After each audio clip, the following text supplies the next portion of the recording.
severe on everyone you meet.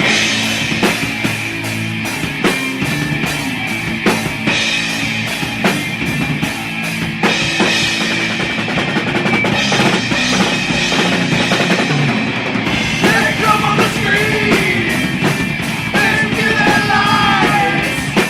We are the people, they won't take us alive.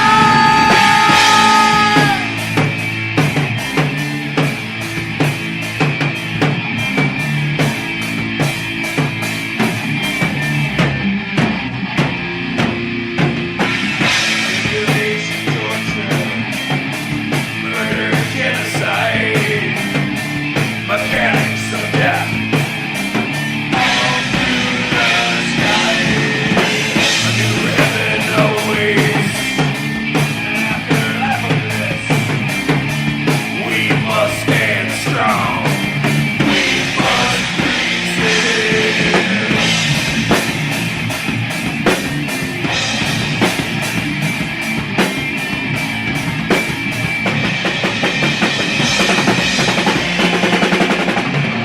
They come on the screen, they spill their lies. We are the people, they want to take us alive.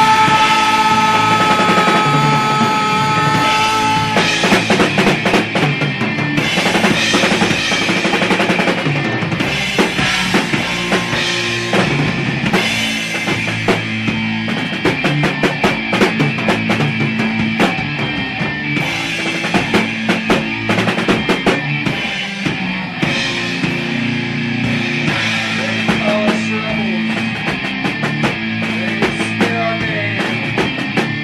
We are the people, we want justice back.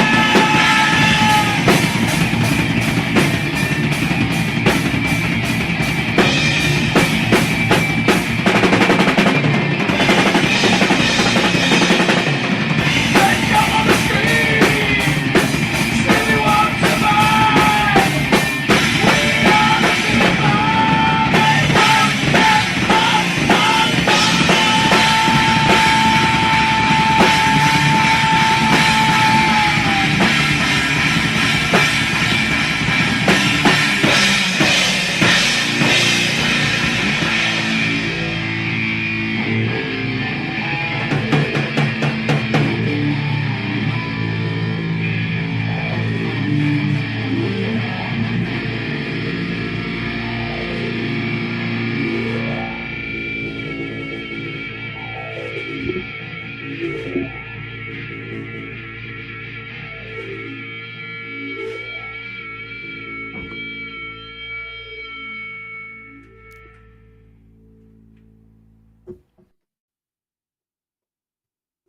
Ladies and gentlemen, feds and degenerates, cuckolds of all ages, it is time for Mild's Culture Plate. I am your host, Mild Kevin Miles, and it is Wednesday, March 19th, 2025.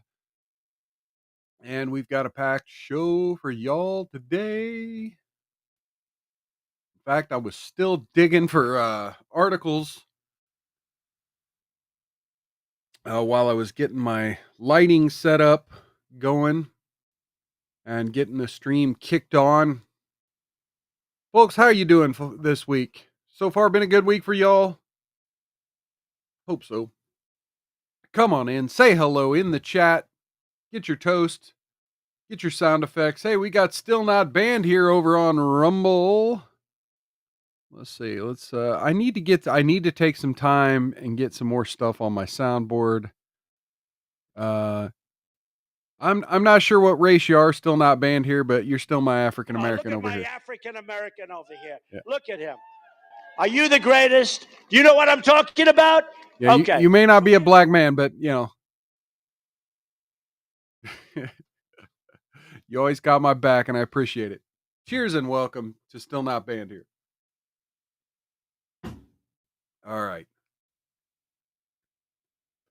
So, folks, yeah, there's been, most of the news lately, most of the conservative media, a lot of it's been covering the madness of the left over Tesla and X and SpaceX and Elon Musk derangement syndrome.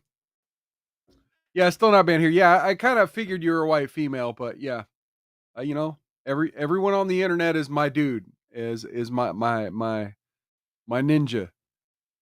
Whether you're a white female or a black male, it's all good to me, man. It's all good in the hood, as the kids say. And yeah, I appreciate you being here. Let's see. Speaking of white females, these are absolutely not white females. Let's go ahead and get into the news. By the way, I've already reached all of my, I believe, let me make sure before I open my mouth. Yes, I have reached all of my Rumble goals for March. And so I should be eligible for the program in April. I'm not sure I'm going to meet the goals in April because as theme parks start to open up and outdoorsy stuff is available to do, I may have to spend less time doing gaming streams. So just happy to be a ninja. Thank you. Yeah. So just that little quick show note is my gaming streaming may take a little bit of a backseat to real life as the weather gets warmer. So, with all of the Trump derangement and Musk stuff, we I'm trying to avoid some of that because you're so saturated with that in conservative media. But there are a few Musk and Trump stories that are just unavoidable because I try to cover things from a media narrative landscape. And there have been some false media narratives out there that I don't see being covered as much. So I do want to cover a couple of Trump and Musk stories. And but first let's take a peek at the left wing and how the left wing is coping with not being in power and sort of the strategies that they want to impose to get back into power. Now, a lot of conservative media, I didn't really cover this as much. A lot of conservative media have been covering a lot of James Carville's recommendations lately. He's been making some media rounds and making a lot of suggestions and a lot of pretty much dumb comments. But hey, you do what you do, man. But the latest interview I wanted to cover here is Don Lemon. Don Lemon was on Bill Maher's show, and he had opinions on how the Democrat Party can get relevant again. Let's hear what he has to say. This is a 2.5-minute clip. People love AOC. People love Jasmine Crockett. People love. What? Wait, what? What? I'm sorry. I got to play that over. People love AOC. People love Jasmine Crockett. People love Eric Swalwell and the like. And I think that the Democratic and Party Eric should Swalwell put the people out there who the people want. They should put the politicians out there who the. Oh, I do. I will put AOC, Jasmine Crockett, Eric Swalwell. Every time they say something dumb, I'm putting them right out there. Yes, sir. Yes, sir. I fully agree. Look, you don't understand. We love them because they are fucking train wrecks. But anyway, let's continue. People want, who they're asking for, who are meeting the moment with the same energy that they're not asking for AOC. Yes, they are. The people you party with No. The people I party with don't like AOC. Oh, please. No, they don't at all. Well, most people don't. But she's AOC, very far left. Let me tell you why. Well, then where are you getting this idea? Because people will vote for AOC and Donald Trump on the same ticket. Because they're authentic.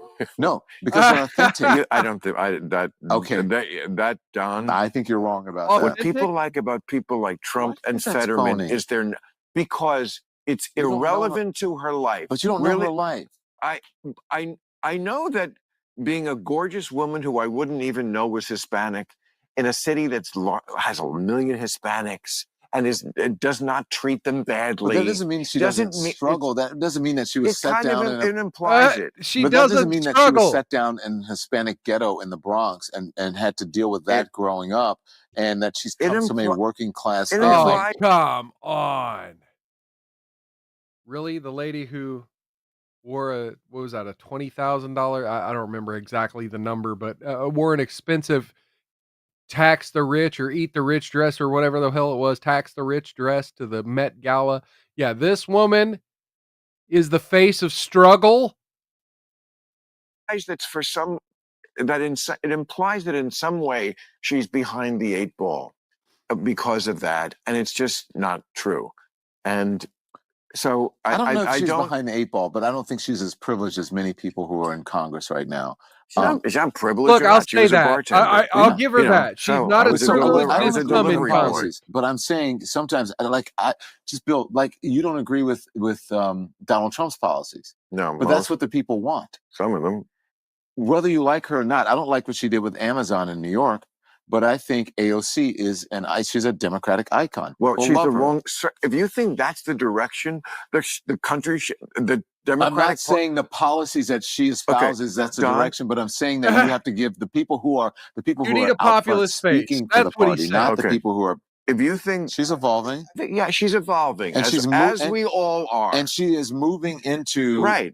She understands the game a little bit more, and if you notice, she is sort of becoming a sort of normal kind of Democrat in many ways. Yes. I think she's Okay, so let's stop that right there. Well, here, let's let him finish the sentence. 3 more seconds. Okay, great. She's a very smart tactically. That's She's great. very smart. Let's get behind that. Another one. Okay. So, remember everything he just said. She's evolving. She's getting very smart. She's understanding.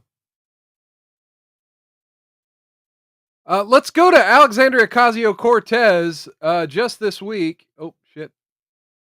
Let's go to Alexandria Ocasio-Cortez just this week, and let's hear what she has to say.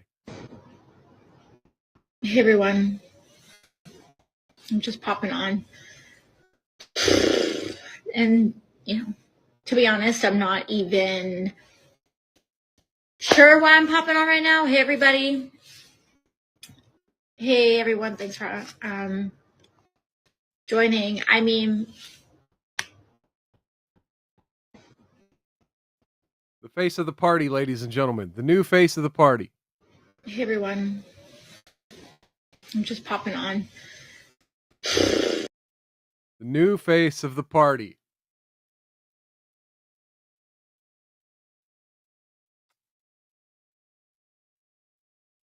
I mean,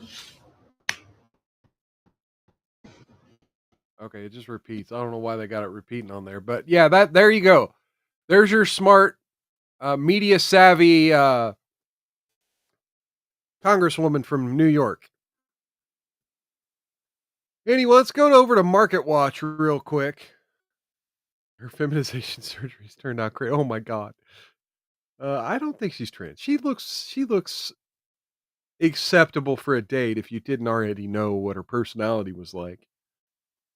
Let's go over to Market Watch because I really wanted to just take a half a second just to kind of talk about economics. I'm not going to get bogged down into economics, so this is still an entertainment show, but I just wanted to kind of poke the bear a little bit. Because for me, I am a audit the Fed, in the Federal Reserve activist. Always have been, always will be. And the issues of the Federal Reserve Bank will always be, in my opinion, one of the bigger issues that should be bipartisan, that should be uniting the American people.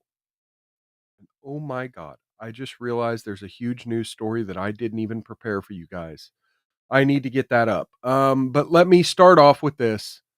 2-year Treasury leads yields lower as Federal Reserve sticks with the 2025 to 27 rate cut forecast. So again, the Federal Reserve has made some announcements today that they are going to leave interest rates at the current level. But they plan on cutting interest rates later this year, two more times this year. And they are predicting that growth will contract and that inflation will continue to go up at a slower but still steady rate. That's essentially what all this is going to, yeah, right here. Fed officials left their main interest rate target unchanged at between 4.25 and 4.5. They said uncertainty around the economic outlook has increased. They're attentive to risks to both sides of their dual mandate. Meanwhile, as officials continue to pencil in the 2/4 point rate cuts by the end of the year, there we go, as well as easing through 2027, and decided to slow the pace of the central bank's balance sheet reduction. Now, why we still haven't heard Trump and Musk's plan to bust their ass into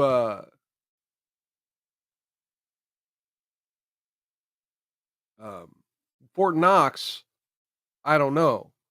Because that should be step one into determining the next step of an audit of the Federal Reserve. Now, pardon me while I find this other very important economic video, and I really should have led with this. Oh, you know what? That's how I can find it. Bear with me for just a moment. Nope. I clicked the wrong damn thing. Go back. I can't go back. Okay. I'm sorry. This is very important. This is a video I wanted to show you folks. And again, I'm not making any claims when I show this video. Where is it? Right here. All right, let me do this. So while we're on the subject of economics, we have an 8-minute video here, and I'm going to try to skip around it a little bit so that we get to the important parts. But this is from here. I'll just go ahead and bring it on up. This is from Tiffany Cianci at the Vino Mom on X. And she's making some predictions here. The next 2008 is happening now. Party City, Joanna's, Forever 21, Big Lots are all collapsing, but this isn't just retail struggling. This is financial arson. Private equity rigged the system. They built a time bomb. Cookie says, bear with me for a moment. Cheers and welcome. Shut up, I can cook. Good having you by. Always good seeing you in the chat. All right. But yeah, this is an 8-minute video, but really what she says up here, is a good summary of what she's talking about. But I want you to hear exactly what she's found when looking at these companies. By researching Hooters getting bankrupted by private equity and ended up uncovering the next 2008 level economic collapse. And they're hiding the bubble inside a private equity black box. Okay, so you know how much I rent. And again, shout out to Ian Carroll for pointing me to this video.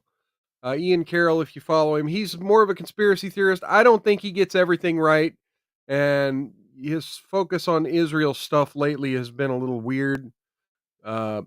Sort of defending Zionism or whatever. I make no claims about Ian Carroll, but he pointed me to this video, and he talks a lot about the problems with BlackRock, State Street, and Vanguard, and these private equity firms and these hedge funds, and the control they have over like all the corporations in our economy. And she literally puts the bullseye right on exactly how they've gotten their power and what it's going to result in if we're not careful here. It makes it almost impossible to see what they're doing.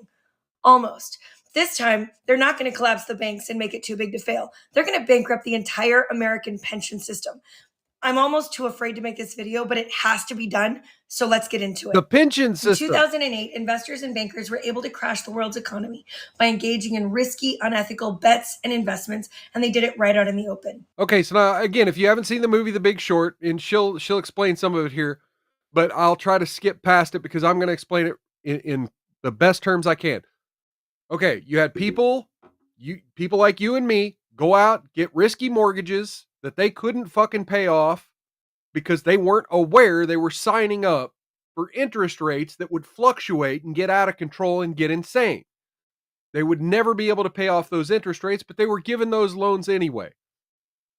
You had creditors and insurance companies that would put insurance on they would bundle up the hedgies and the banks would bundle up all of these mortgages into one big financial cake. And then the insurance companies would insure it, and because the insurance companies insured it, they would rate it as super A plus, good investment. Come buy this investment product, right? And the hedgies would just trade it amongst themselves as, hey, this is a good way to make money. Well, then people were unable to pay their mortgages. The rates went up, the banks collapsed, and they came to you and I, the taxpayer, to bail them out. And they all got... My sound is cutting off periodically. What the fuck? Rumble is getting broken or something. Am I just not talking close enough to my mic? Let me put it on the edge of the damn desk. And she's talking about literally the same thing about to happen. They've learned, but it with pensions. and this time they're doing it again. Bigger investments, bigger risks, same playbook, but they're doing it behind the smokescreen of private equity in bigger numbers. They're creating a bigger bubble than before, and it's not somewhere down the road. It's here, and it's about to pop. You see, for the last month, I've been trying to figure out why these companies that private equity had acquired were failing, even though they were still succeeding. Joann's, 97% of their stores are still profitable, and yet they're still bankrupt. But they weren't bankrupt a year ago, and they still had the debt that private equity had stacked on them a year ago. So I wanted to know what changed. The same thing with Hooters. The same thing with now in 20. Okay, yeah. So basically, she's talking about Party City, Hooters, Joann's, Forever 21, all these companies, BlackRock, State Street. So here's what happens. Like your pension, your retirement fund gets pulled up and managed. Like if you have a retirement fund, I mean, I'm assuming that most people in America, they have a pension or they have a 401k or they have some kind of financial instrument that's managed essentially by a hedge fund or some financial instrument, but that winds up getting packaged and invested in BlackRock, State Street, Vanguard. Mostly these three companies, and they all own parts of each other, and they all own parts of all these companies she's talking about, and all basically every big major company that's publicly traded on the market. And so what's happened is they get majority voting power on all of these corporate boards. And she's going to essentially go on to say, like I said, I'm going to try to skip some of this when she gets bogged down into repeating herself. She's about to tell you that what they've done is they've steered these companies into getting these same subprime adjustable loans, not the mortgages we saw on the housing, because this isn't housing. This is business. They've convinced these businesses to get adjustable loans. And now, even though these companies, all of these corporations are still drawing a profit store by store, the company itself is getting drowned in interest rates.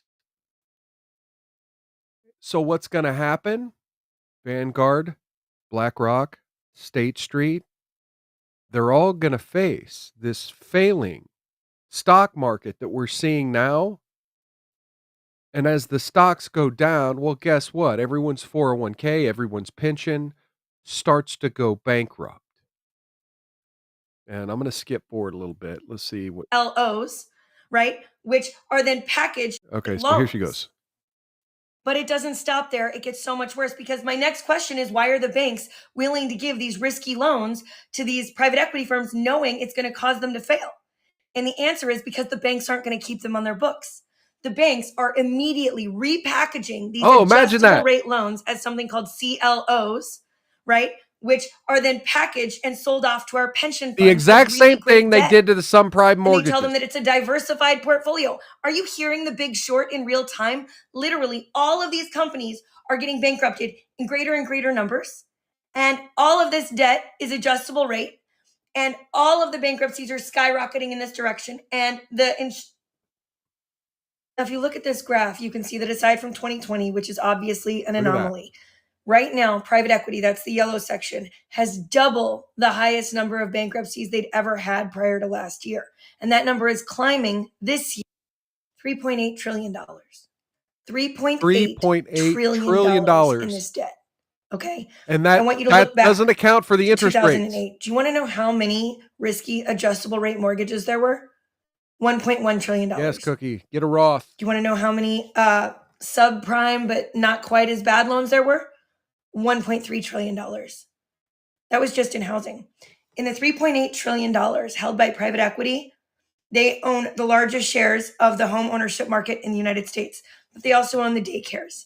They own the veterinary clinics. They own the pet stores. They own everything. Nursing homes. They own the emergency rooms. They own the doctor's offices, the orthodontists. They own We're talking about builders, literally they own all of this HVAC going out of companies. business. This isn't just housing. It's going to touch every single industry around us. And that is why, if this were a free market and private equity had not exploitatively gotten involved, if we had a free market and we could see what they were doing, these companies would be succeeding. If this were actually a free market, these companies would be succeeding. Joann's has 97% of their stores profitable. That is an astronomical number.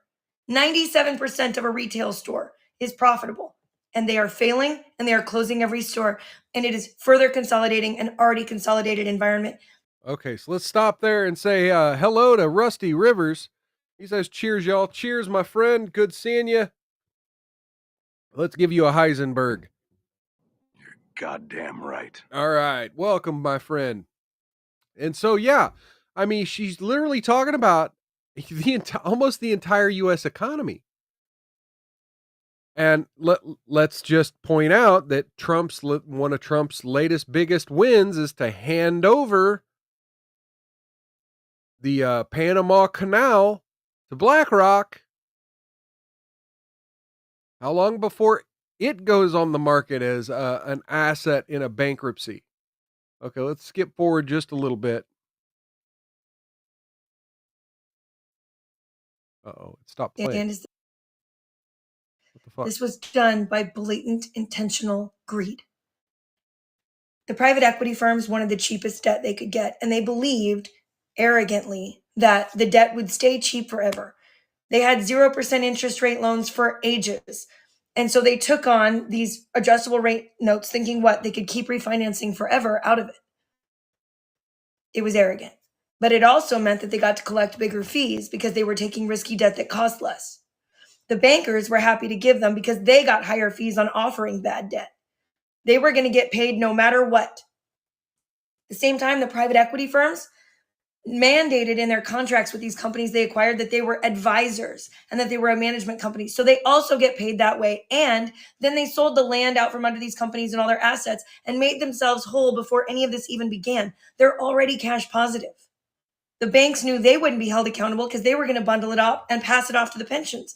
And even the pensions were reckless because they're buying these mechanisms because when you purchase into private equity, when you purchase private equity debt as a pension, you get to put on your books, especially if you have an underfunded pension, the projected gains for 10 years, which means for 10 years, it looks like that pension is more shored up than it is. And at the end of that 10 years, We're when doomed, it's time folks. for that fund to close We're out, suddenly fucking then doomed. all of the bad debt comes crashing down on the pension. But at that point, there's a new leader on the pension fund and they've kicked the can down the road. So even they were reckless. But at the bottom of all of this, So there's something about this BlackRock, State Street, private equity issue that just has not sat right with me for months. And look, I've been on this show. I've been railing against them having ownership stake in all the media companies and what they've been doing, allowing Disney to fail and yet still forcing them to put out garbage movies. It's intentional. It's intentional. Folks, I'm putting out the sirens. If you don't have storable food, if you don't have high velocity lead assets or gold or something valuable other than having money off in some digital bank somewhere that's just numbers on a computer screen to somebody, if you don't have something of value in your possession that you can off put for other wealth and food, and you got to have something of value. A bank account's not going to cover it. I'm going to go ahead and stop that story right there. Anyway, I wasn't even planning on covering that, but man, I just reminded me of it talking about the Federal Reserve. I was like, man, I got to talk about the BlackRock thing. So folks, don't trust private equity firms. Don't trust that, oh, I put my money in a 401k, therefore I'm good for the future. You can't trust that. They will rob you every time. That's what the system is designed for. And Donald Trump, before he got elected, actually said he was going to look at some of these financial instruments and rein them in. But as you can see, he's been quite busy with other things. And, I gave him shit about the Ross Ulbricht stuff, and then he finally pardoned Ross Ulbricht.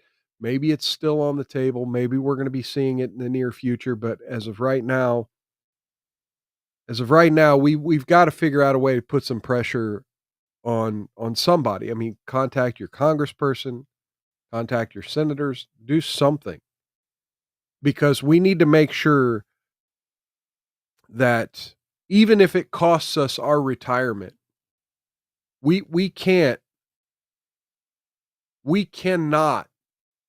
let the United States government bail out BlackRock, State Street, Vanguard, and the like.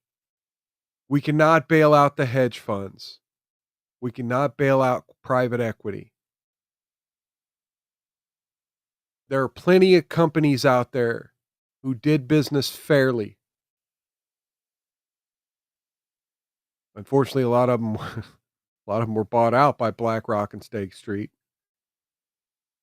But anyway, let's get into some of the Donald Trump stuff. Donald Trump posted this today on Truth Social. Just completed a very good telephone call with the President Zelensky of Ukraine.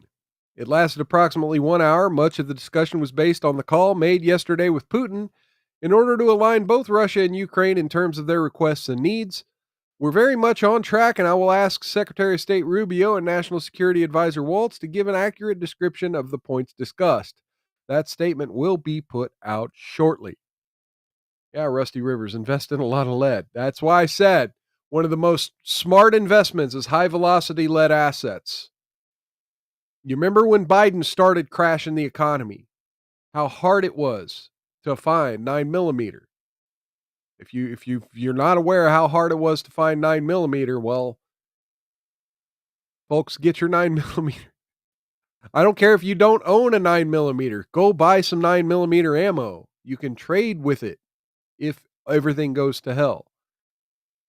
Anyway, and then Volodymyr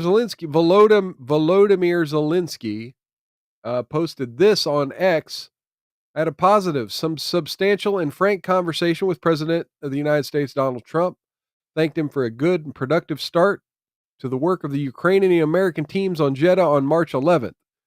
This meeting of the team significantly helped in moving toward ending the war. We agreed that Ukraine and the U.S. should continue working together to achieve a real end to the war and lasting peace. We believe that together with America, with President Trump, and under American leadership, lasting peace can be achieved this year. President Trump shared details of his conversation with Putin and the key issues discussed. One of the first steps toward fully ending the war could be ending strikes on energy and other civilian infrastructure. I supported this step, and Ukraine confirmed that we are ready to implement it. Our teams discussed this step in Jeddah. The American side also proposed an unconditional ceasefire on the front line, and Ukraine accepted this proposal as well. We will continue working to make this happen. We believe that such steps are necessary to create the possibility for comprehensive peace agreement to be prepared during the ceasefire.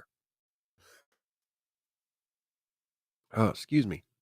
I also provided an update on the battlefield situation and consequences of Russian strikes. We spoke about the situation in Kursk, touched on the issue of POWs and the return of Ukrainian children who were taken by Russian forces. We also discussed the state of Ukraine's air defense and the possibility of strengthening it to protect lives. We instructed our teams to resolve technical issues related to implementing and expanding the partial ceasefire. Ukrainian and American teams are ready to meet in Saudi Arabia in the coming days to continue steps toward peace. We instructed advisors and representatives to carry out this work as quickly as possible. We noted the positive work of our advisors and representatives Rubio, Waltz, Kellogg, Yermak, Zibia, Umarov, and Palisa. In further meetings, the teams can all agree on necessary aspects of advancing toward lasting peace and security guarantees.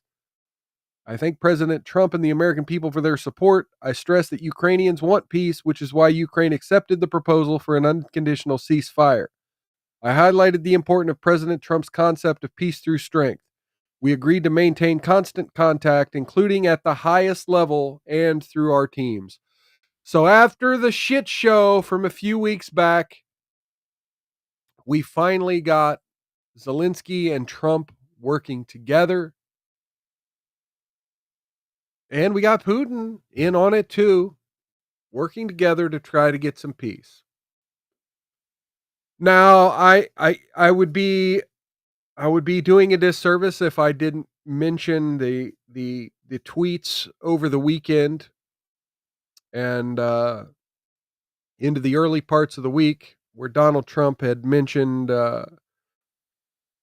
Yemen and the Houthis being backed by Iran, and that if U.S. ships kept getting attacked, then the United States would assume that it was Iran and take appropriate measures. I don't like beating the war drums against Iran. I've always been against it, and I'm going to continue to say I'm against it. I don't care if it's talking tough, and I don't care if it's fourth dimensional chess to get Iran to help with the Houthi problem. Quite frankly, I hate talking about war. Peace through strength, sure. But beating the war drums for Iran's not the play, in my opinion. Okay, so so let's get into some of the leftist madness. There have been a lot of conversations about several of Trump's policies. One of the policies, though, has been about, see, sure seems like more progress than the last 3 years. Yes, exactly. Well, Joseph Robinette Biden would not even pick up the phone and talk to Putin. So there we go. Donald Trump spent a large chunk of his day Monday on the phone with Russia. And yet, Joseph Robinette Biden was one of the, speaking of Iran, was one of the people in the Obama administration who was saying that, we got to talk to our enemies. We got to make sure we're keeping a dialogue with Iran. And so, for him to just freeze out Putin the way he did seems pretty backwards. But anyway, speaking of Trump's policies, we're going to move on to biological males in women's spaces. We had a situation develop over the last couple of days in Deerfield, Michigan. We have this lady testifying at a school board hearing, I believe. And let's listen to what she had to say about what 3 young girls experienced. My name is Nicole Georges, and I'm here to demand that the locker rooms and bathrooms at District 109 be designated as biological male and biological female, as there already is a gender-neutral option. The girls want their locker room. So there is a gender-neutral bathroom / change room in these school districts' facilities. And yet, the school district still allows people to identify as whatever bathroom they can get into. locker rooms and bathrooms back. They want their privacy back. This is why I'm here tonight. My 13-year-old daughter's well-being and mental health and privacy is at stake. This nightmare began on February 5th when my daughter was using the girls' bathroom and was stunned that a biological male student was using it as well. She came home frightened and was extremely upset. I asked her to talk with her teachers and find out more information. She was told by the administration that a student can use the bathroom as well as a female locker room because they now identify as female. I was sent an email to the teachers involved and received a call from Principal Wegley. He verbally reiterated that under Joanna Ford's direction and their legal counsel that the student could use both the locker room and bathroom. I expressed that the school was in clear violation of federal policy. The Trump administration issued an executive order restricting biological males from participating in sports and accessing female locker rooms. That day, I filed a civil rights complaint on behalf of my daughter with the Department of Justice. It has now been referred to the Department of Education. A federal complaint has been filed with the district to protect the students. The situation went from bad to worse. A few days later, the male student was present in the girls' locker room. There we go. Feeling violated, the girls made the choice to not change into their PE clothes with a biological male student present. The next day, Assistant Principal Kathy Van Treese pulled the girls into their office, questioning them. The same day, Assistant Superintendent Joanna Ford, Kathy Van Treese, and multiple teachers all came into the girls' locker room, 3 women making plus more them teachers, change into uniform. This went on all week with the forcing them, came into the locker room and forced them to take their clothes off. addition of Ginger Laugerman. My daughter refused to take part in having her privacy being violated. How dare they? She ran out and called for me for help. Principal Wegley answered, we're offering my daughter a new, her answers was offering my daughter a new PE class. The answer was no. She is not changing for the remainder of the year, and she is not changing into another class. The girls just want their privacy and they want their locker room back. There are gender neutral options. This is my daughter's story and the story of many other young girls who have been forced at the difficult age to do something they know and most adults know is wrong. Do the right thing, Deerfield, and give these girls their locker room and bathrooms back. So, yeah. Meanwhile, I have heard from the mouths of Democrat politicians that, you know, this isn't a big deal, that, you know, there's only like, 3 or 4 people per state that this would even apply to, and that there's more important things like figuring out what happened to all the aid money and, you know, getting schools funding that's been cut by Doge. And, you know, the Democrats would make you believe that there are so many things that are more important than the safety of your daughters. And that this literally never happens. In fact, here's one of them now. This is I'm sorry, that was Deerfield, Illinois, not Deerfield, Michigan. My bad. Deerfield, Illinois, not Michigan. Fuck. All this took place in Deerfield, Illinois. And here is their state rep. Yeah, here is their state rep. The people you just saw, this is their representation in their state legislature. Incredible schools, incredible families, an incredible community that has come together to deal with this situation. Because it's a lie. Incredible schools. He says it's a lie. Says it's a lie. The party that beat the war drums.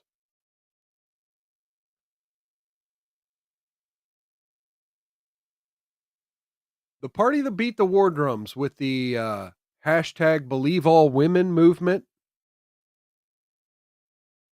now says that these young girls are lying.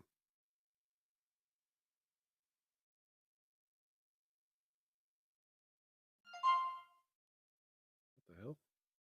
Oh, spam.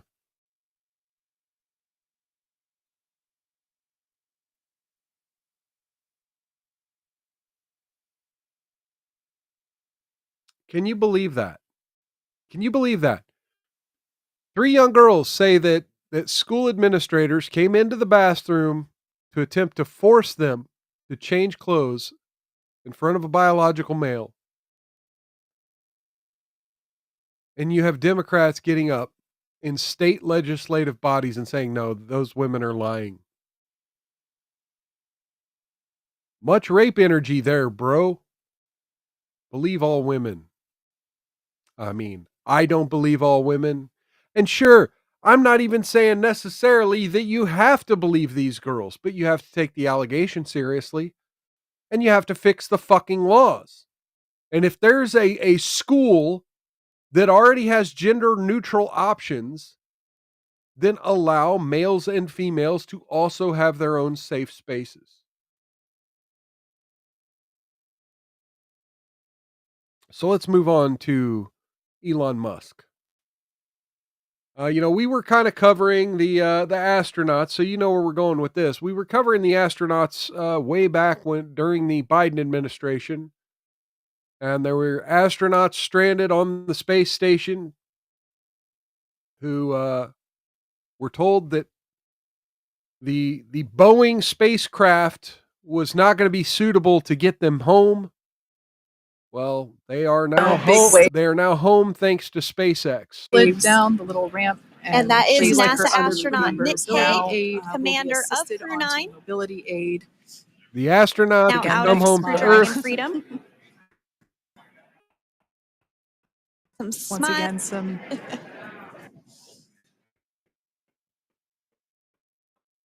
There we have it. Some waves, some thumbs up, and big. So there we have it. Elon Musk, promises fulfilled. Now, one of the things you didn't see in that little clip was conservatives had noticed that when the capsule splashed down in the Gulf of America, which, by the way, that drove people nuts. The left went nuts when they saw headlines saying SpaceX capsule with returning astronauts splashes down in the Gulf of America. They went nuts. They don't like that Gulf of America term, apparently. But also, when it splashed down, there were a bunch of dolphins nearby that came to greet the astronauts. Well, they came to greet the shuttle, and they were splashing around next to the capsule. And so here we go. Here's from the Babylon Bee. Check this out. Democrats begin spray painting swastikas on dolphins. The Babylon Bee. You gotta fucking love it. Because anything related to Elon Musk is now being spray painted with fucking swastikas.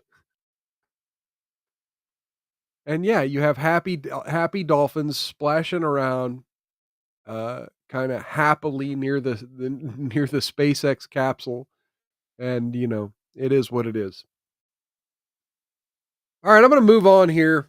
I've got some more Musk and Trump stuff later. I kind of organize these in a weird fashion, but I like to put my main story right in the middle. And here we are. We're going to go to the main story of the day, the title story. You may notice the title down there. We're gonna get into Alec Baldwin. So I've always been critical of Alec Baldwin.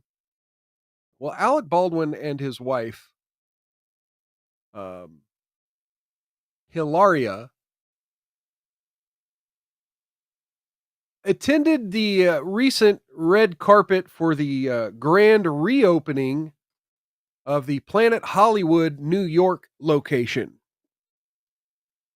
And she was approached by the Extra television tabloid, Extra,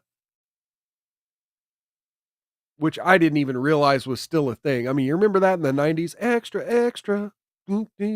Anyway. But yeah, they were approached by Extra and asked a little bit about, I guess, a television show that she was developing. I meant to look this up, but I ran out of time, folks. So yeah, they were approached by Extra, and she was asked about a television show she was developing. And of course, any good man, any good feminist man is going to be there to have his woman's back. And let's see how this went down. More of this. Season 2? Do we know anything? The Ilaria show. No. I think we're gonna see. We're gonna see how it feels to have it be out Oh yeah, they there. got that dumb reality this show. You're a winner. Oh my God! When I'm talking, you're not talking. Sorry. No, when I'm talking, you're not talking. Uh-oh. What was that? Let's watch that again. Oh, do we know anything? The Ilaria show. No. I think we're gonna see. We're gonna see how it feels to have it be out there. It's gonna be great. This You're a season. winner. Oh my God! When I'm talking, you're not talking. Sorry.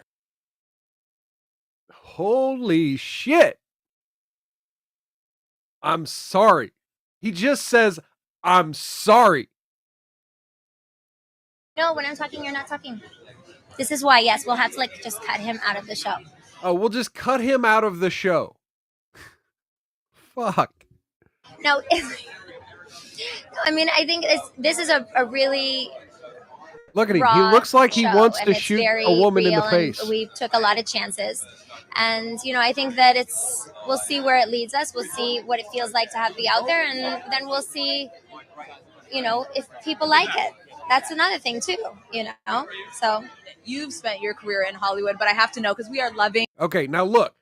Now the reporter is now asking Alec a question directly. Watch Hilaria's face. She can't fucking stand that this is her moment in the sun and they're asking him questions.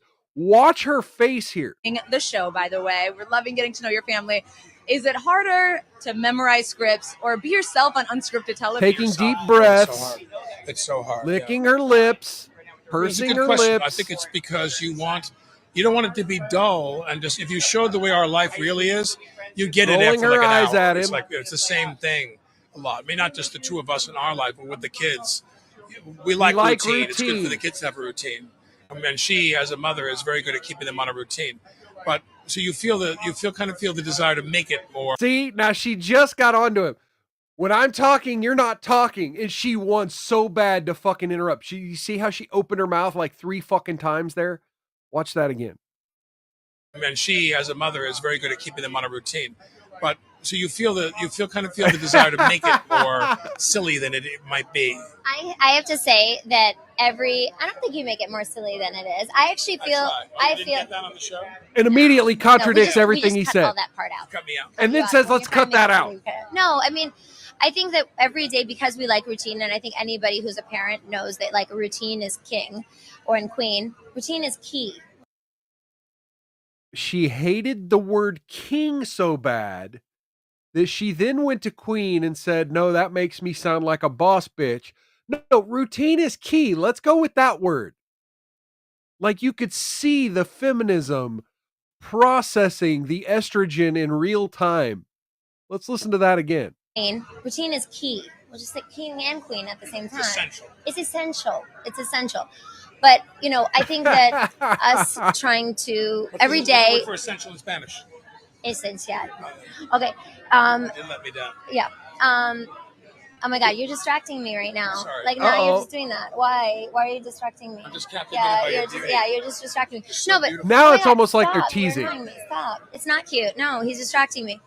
So I'm gonna walk out of this interview. Brian. I need the motherhood notes. You were doing an amazing. No, okay, go back. Let me go back. It's all about routine. It's all about routine, and every day we strive to be boring, and then unboring things happen to us as they do. Oh, great. I can't highlight shit. I can't highlight chats right now. Rumble's lagging again. All right, so there we go. Oh, great. I can't even bring the damn thing down. I have to click stop sharing. Let me see if I can refresh Rumble Studio real fast.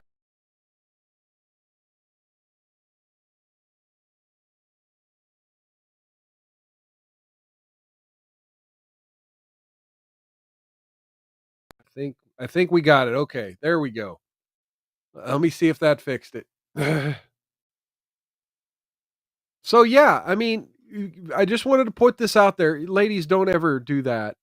And fellas, if you're lady, look, I understand they're toward the end. It looked like they were playing around, and maybe they staged the whole fucking thing just to get idiots like me to talk about it. But goddamn, I have had situations where, yes, the women who I had chosen to be around have said similar things, and it's just it really rubs me the wrong way to see that being portrayed as love. It's definitely not.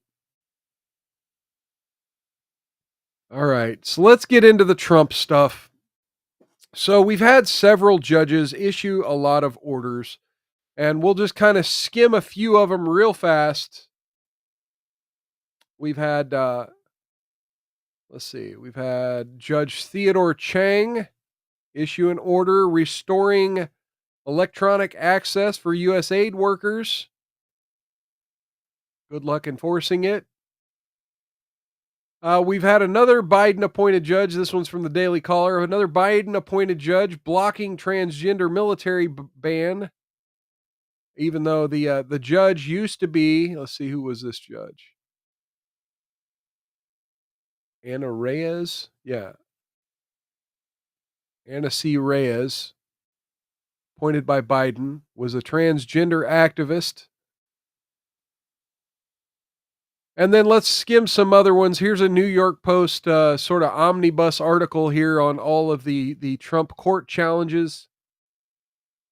Go ahead, get rid of that. Migrant deportation flights.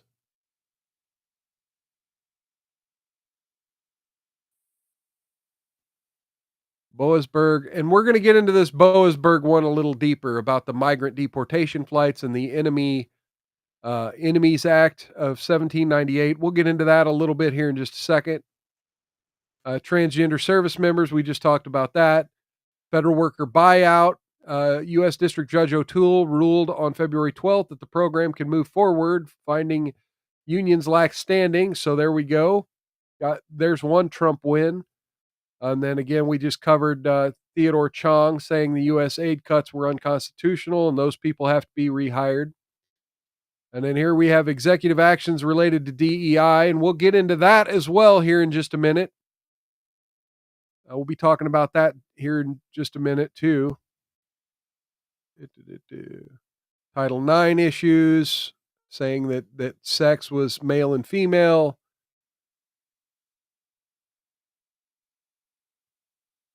Birthright citizenship.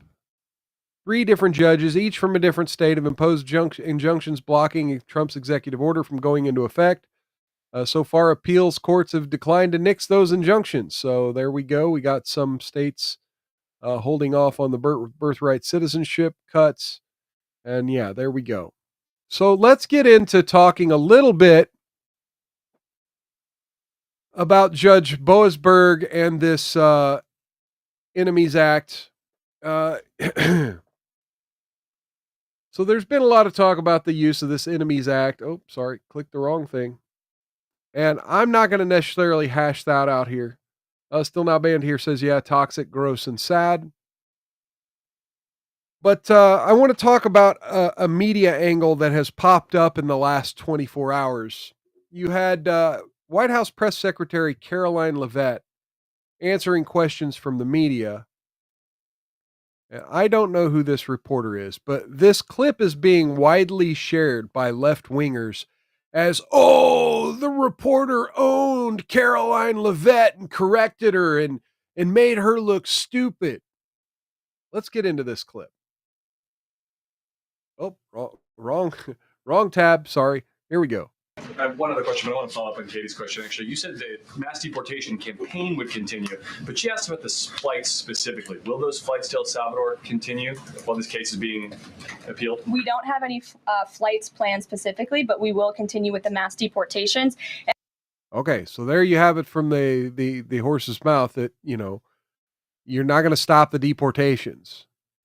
Though the El Salvador flights themselves aren't currently being planned. And I would just like to point out that the judge in this case is essentially trying to say that the president doesn't have the executive authority to deport foreign terrorists from our American soil. And that's this James Boasberg, or whatever the heck his name was. That is an egregious abuse of the bench. This judge does not have that authority. It is the opinion of this White House and of this administration, and that's why we're fighting this in court. And it's very, very clear that this is an activist judge who is trying to usurp the president's authority. Under the Alien Enemies Act, the president has this power, and that's why this deportation campaign has continued. Okay, so remember what she said. This is an activist judge. Now, you could look at the judge's record and say, and there have been leftists that have said, you know, he has actually ruled in Trump's favor on some other issues in the past. And so to call him an activist judge might be slightly inaccurate. But, you know, we're also saying, you know, did he overstep his authority here? Did he overstep sort of the separation of powers between the judicial branch and the executive branch? And that's what Caroline Leavitt is essentially talking about when she's calling him an activist judge. It means he's setting law from the bench in this case. Not ruling on law, but setting law. And this judge, Judge Boasberg, is a Democrat activist. He was appointed by Barack Obama. His wife has donated more than $10,000 to Democrats, and he has consistently shown his disdain for this president and his policies, and it's unacceptable.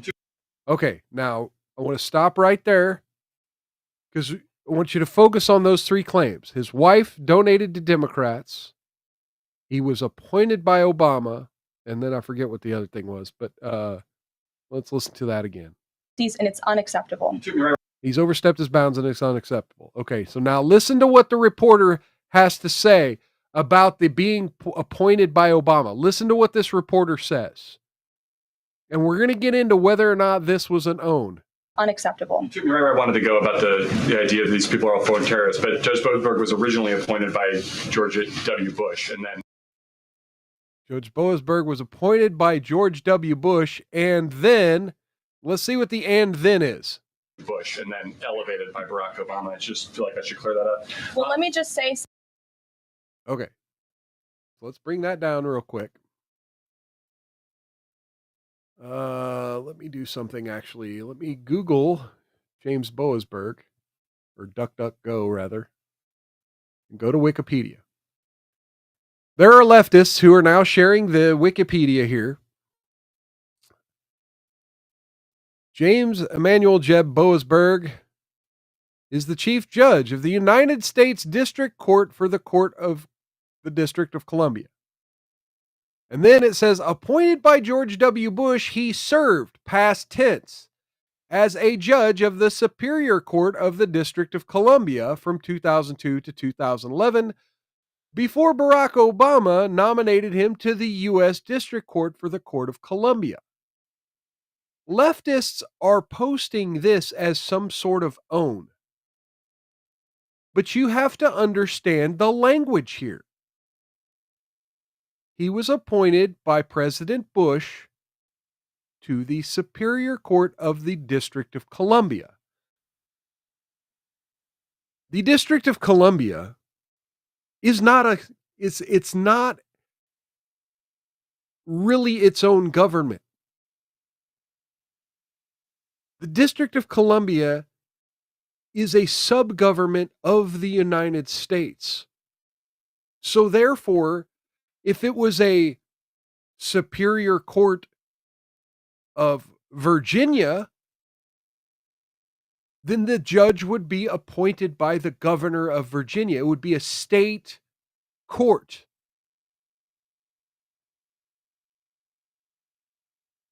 Here you go. District of Columbia Courts, the Superior Court. This is where he served after being appointed by George W. Bush. He served in what's essentially the city/state court for Washington, D.C. Now let's go back. Before Barack Obama nominated him to the United States District Court. This is a federal law court. They're playing fucking games with words, man. Rusty Rivers says, I'm feeling distracted from Epstein and Diddy right now. We getting gamed again? Probably. And look, I could have done a whole fucking hour show tonight about what's in and what's not in the JFK files. By the way, yeah, if you weren't familiar, Donald Trump has released a bunch of JFK files unredacted. And so far, what I can tell is it's mostly a nothing burger, but there are some interesting questions that are raised as to why some certain terms were redacted. And it kind of implies that the CIA knew a lot more in advance than what they said they knew, and that perhaps they were working with America's greatest ally in the Middle East. But again, there's no smoking gun as to either of those organizations being directly related to the bullets that were fired November 22nd, 1963. Anyway, back to Boasberg. So you got leftists all over the media, all over Twitter, saying, oh, yeah, he sure owned her because this guy wasn't appointed by Obama. He was appointed by Bush. Yeah, he was appointed by Bush to what's essentially the state courts. We're talking about federal court rulings here. We're talking about ruling on the federal constitutionality of immigration law. This guy is an Obama appointee. He owes his federal judge career to Obama. And we'll go back and look at this real quick. And John Roberts. John Roberts, who's one of the 5 liberal women on the Supreme Court.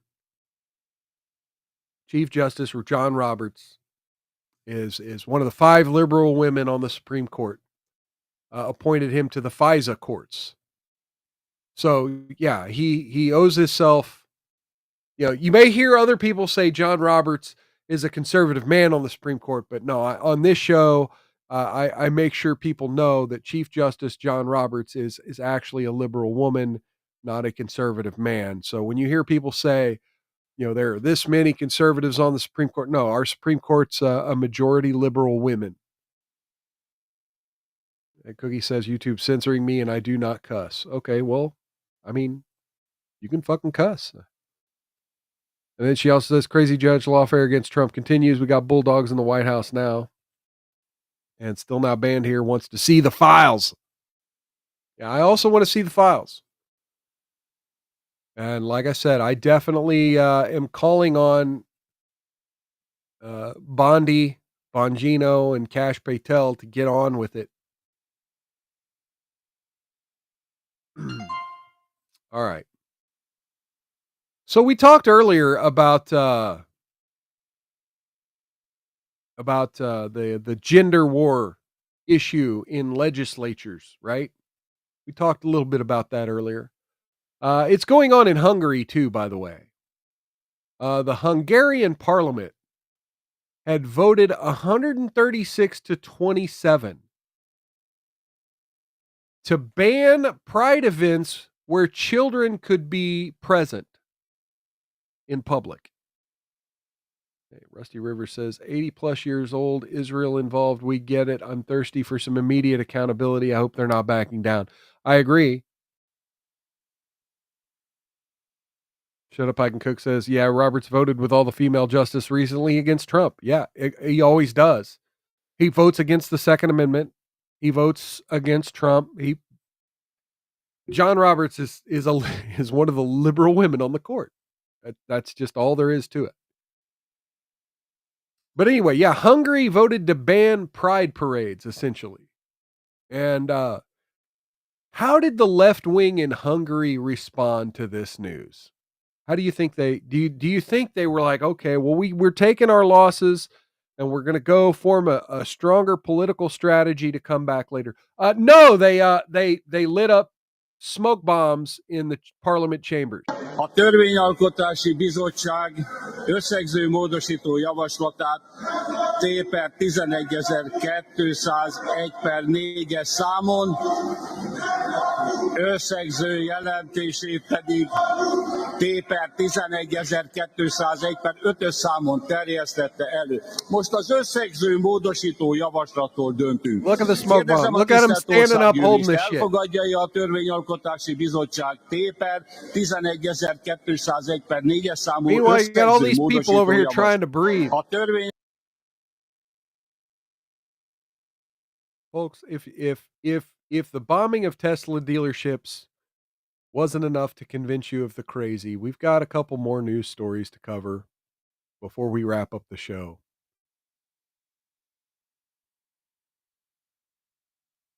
Wait, did I just accidentally close a tab? No, I didn't. Okay. Uh-oh, where'd my Robo Studio go? There it is. Okay, so I follow this this channel called I Meme, Therefore I Am. And they posted this video of this young lady who was a waitress about a couple days ago, I think Monday or Sunday. They posted this video of this young lady talking about MAGA folks, particularly white folks, but MAGA folks, whether or not we should eat at Mexican restaurants.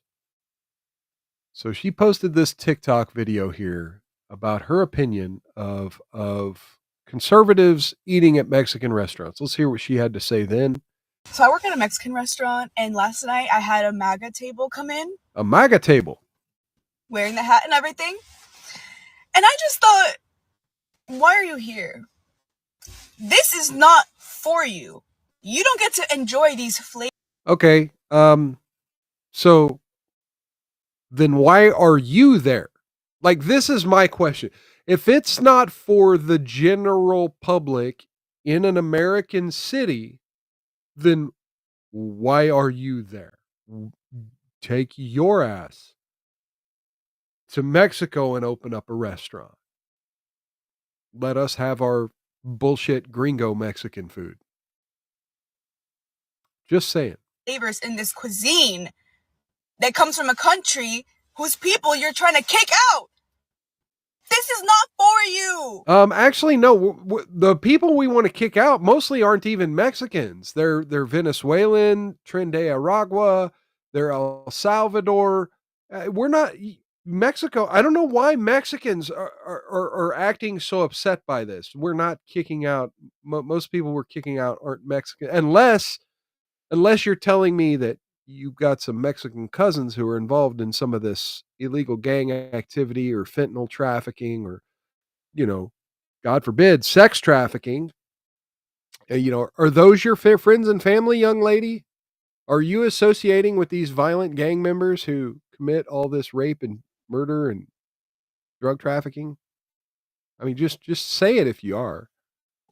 Go home and eat some unseasoned chicken and green bean casserole like God intended. Oh, okay. So you're going to be racist about it. So I work at a Mexican restaurant. Okay, so you're going to be racist about it. Okay, so remember that. Remember, we should go eat unseasoned chicken and green bean casserole. I want you to remember that. Because we Cookie says they all got to go, Mild. Yes, if they're illegal, they should go. Like, if they're breaking the law, they should go. But Trump said we're going to start with the violent ones first. So they're the ones being kicked out.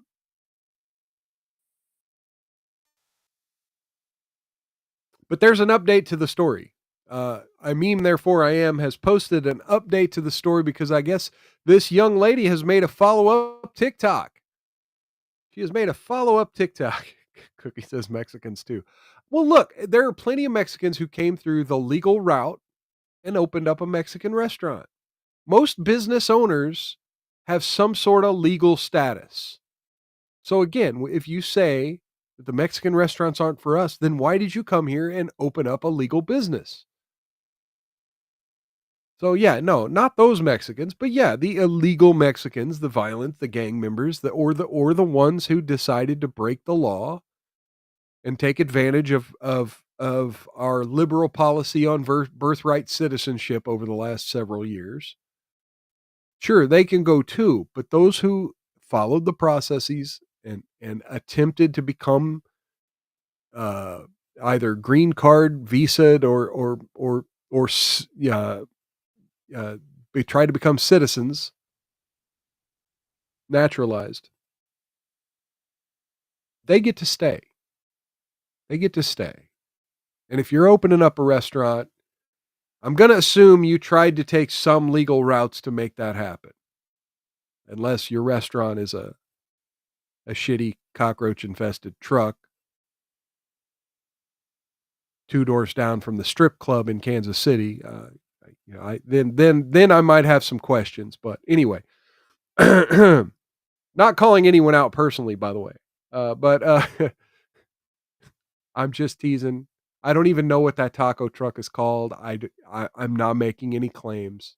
If you run that taco truck, I apologize. Let's just move on here. But yeah, she did a follow-up video. Let's listen to what she has to say now. Using this comment to say that the MAGA people got so angered by my video that they're Yes, you ended the video by being extremely racist to them and telling them to go eat unseasoned chicken and green bean casserole. So let's literally trying to hunt me down. Oh, literally trying to hunt you down. Every MAGA person watching this, okay, please listen carefully to my words. I don't work there anymore. I see you guys commenting the location of my job, the address of my job on all of my videos. I see it. Hey, free speech has consequences, lady.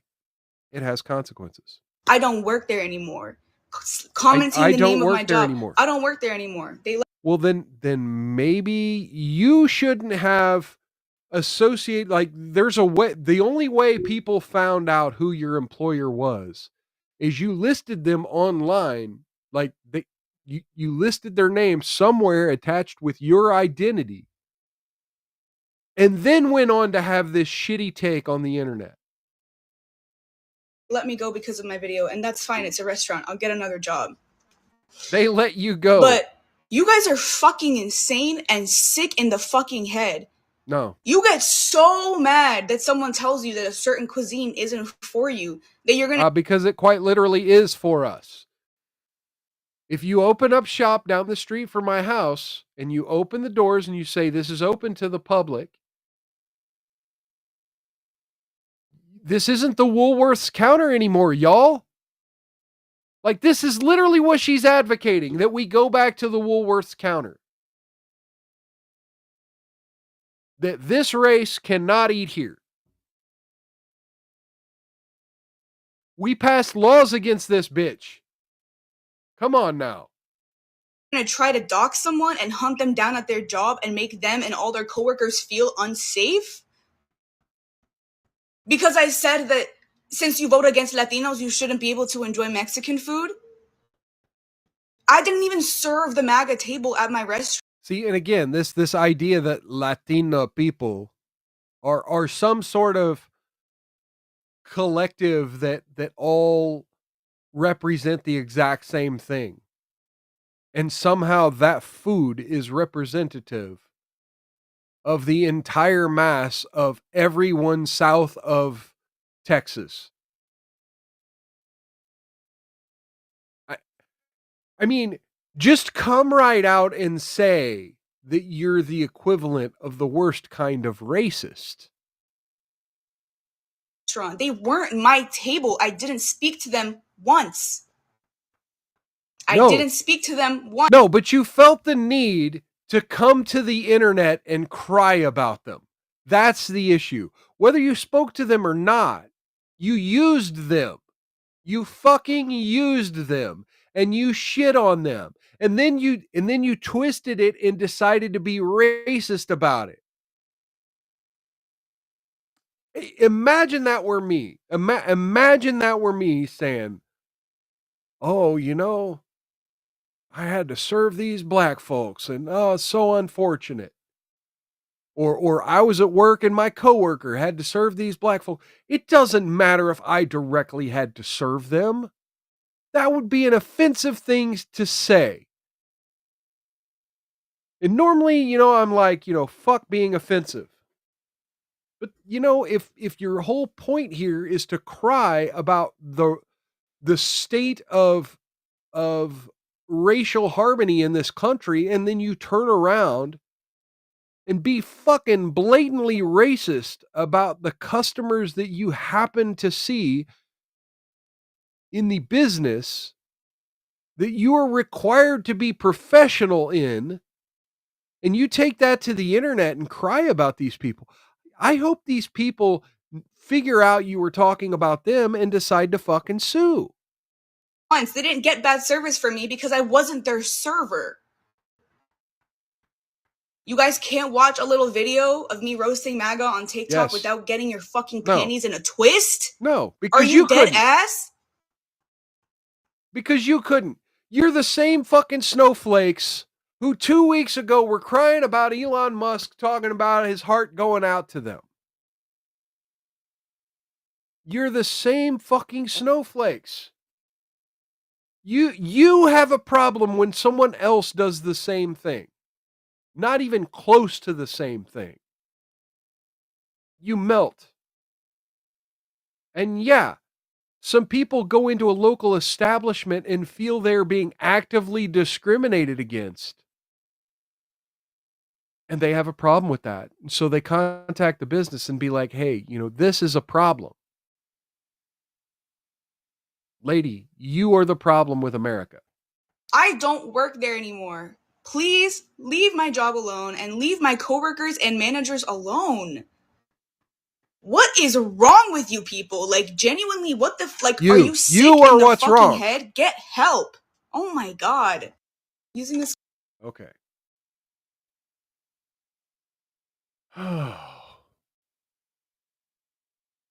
So, but she's not entirely wrong. She's only 99.999% wrong. But yeah, I fully support the idea of, hey, if you hear something you don't like on the internet, maybe it is better to ignore it. I saw the initial video and I didn't get the urge to dox her and go find out the restaurant and start making phone calls. Because she's right, that can be dangerous. But let's be honest, so can being that fucking hateful on the internet can be a little dangerous too. Speaking of dangerous things on the internet, let's talk a little bit about InfoWars.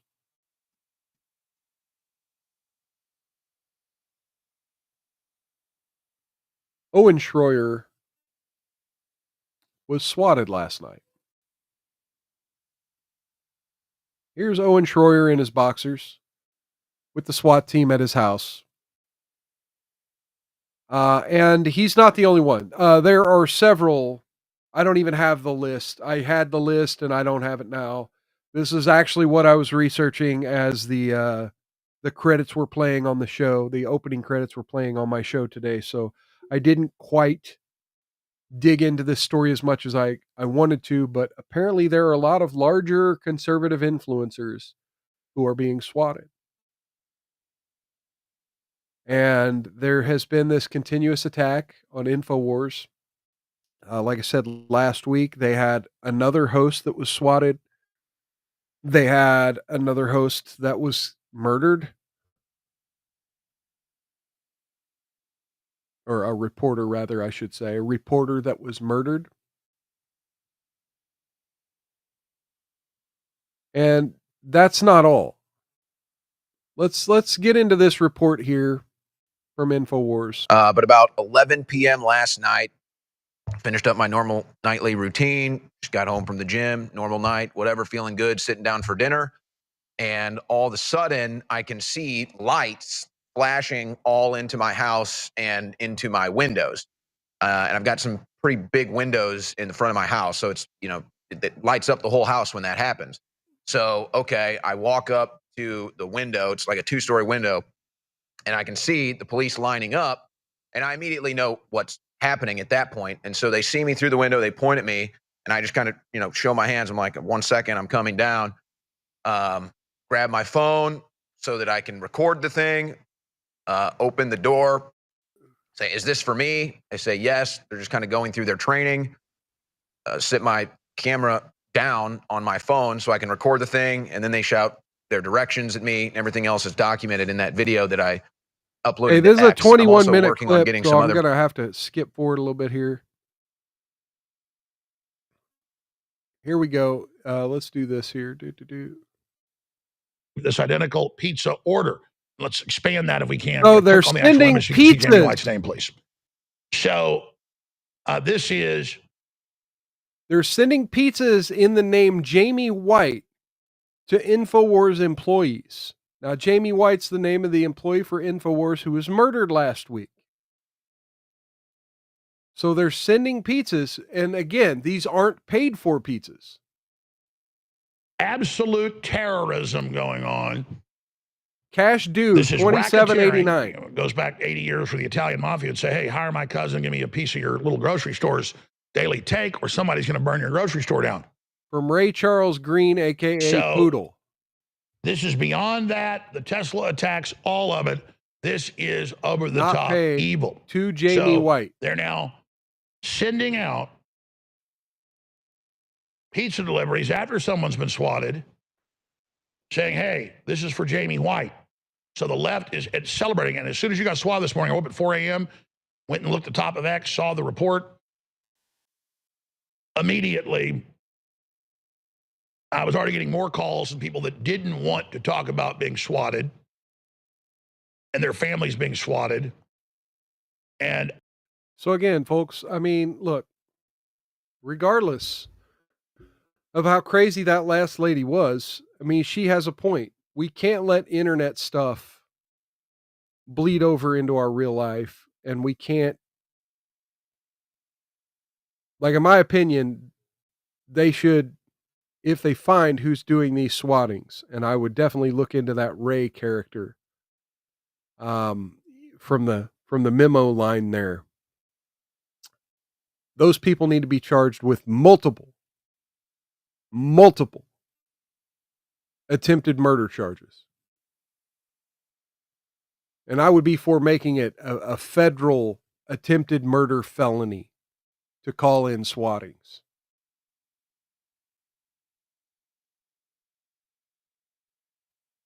It's too goddamn dangerous.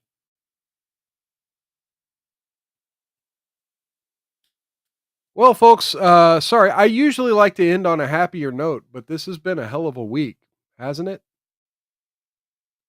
I'm going to continue my week of live streaming. I've already finished all my Rumble obligations for the month. You know what? No, I'll see you guys in April. No, I'm just kidding. I would never do that to y'all. I'll be back tomorrow night over on my gaming channel. The link is down in the description. I will be back tomorrow at probably about 5 p.m. Central to continue my journey toward Baldur's Gate. I might be... Rusty River says, isn't it a federal crime already? Yeah, but I don't believe it's classified as attempted murder. It needs to be classified as attempted murder, and you should get an attempted murder charge for every police officer that shows up at your house. Or at the victim's house, rather. If you called it in and they decided to take 20 cops over there and storm in to save some woman who they were told was tied up in the basement with a fucking gun pointed to her head. Yeah. If they sent 20 cops, that's 20 attempted murder charges for whoever pulled it off. This is one instance where I am pro cop. Like, the cop didn't do anything wrong, and if the cop busts in and shoots up the place and you were the dumb ass who called that shit in. Yeah. 20 attempted murder charges, go to prison for the rest of your life and get, become your own victim. This is one situation, the one thing I don't play with. We were talking just the other day on this show about the whole fire in a crowded theater narrative. People shouting fire in a crowded theater. Yeah, the only reason fire in a crowded theater is used as an analogy. You could say fire in a crowded theater if there's an actual fire in a crowded theater. But if you're doing it out of fraud, if you're doing it out of panic, if you're doing it to create chaos, yeah, go to fucking prison. That's not free speech. That's fraud.